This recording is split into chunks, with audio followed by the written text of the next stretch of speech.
नमस्कार, खबरें भयंकर लेकर आपके साथ मैं हूं करुणा शंकर शर्मा।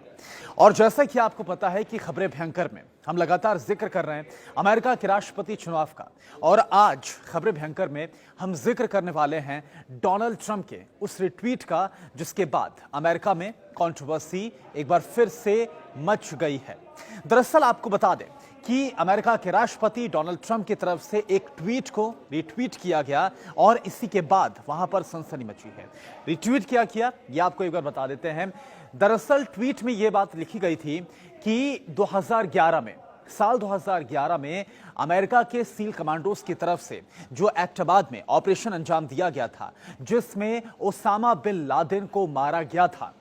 इस ट्वीट में यह लिखा गया था कि दरअसल वो ओसामा बिन लादेन नहीं था, ओसामा बिन लादेन अभी भी जिंदा है और वो उसका बॉडी डबल था जिसको अमेरिकी सील कमांडोज ने ऑपरेशन के दौरान मार दिया था। और इसी ट्वीट को जैसे ही डोनाल्ड ट्रंप की तरफ से रिट्वीट किया गया, इसके बाद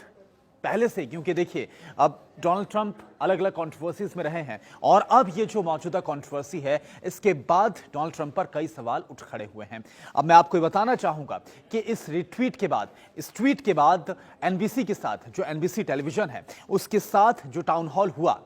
डोनाल्ड ट्रंप का, इसमें एनबीसी कि जो न्यूज एंकर हैं उनकी तरफ से इस ट्वीट को लेकर, जो उनकी तरफ से किया गया, जिस ट्वीट को रिट्वीट किया गया, इसको लेकर सवाल भी पूछा गया। तब उन्होंने ये कहा कि दरअसल मैंने सिर्फ इसको रिट्वीट किया है और ये मैंने अमेरिका की जनता पर छोड़ दिया है कि आखिर उनका क्या सोचना है, उनका क्या ओपिनियन है। और इसके बाद एनबीसी की जो न्यूज होस्ट है उसकी तरफ से यह कहा गया कि आप कोई क्रेजी अंकल नहीं है कि आप किसी भी ट्वीट को रिट्वीट कर दें। आप अमेरिका के राष्ट्रपति हैं और अगर आपकी तरफ से कोई भी विचार सामने रखे जाते हैं तो बकायदा इस पर सोच समझकर आपको कोई भी फैसला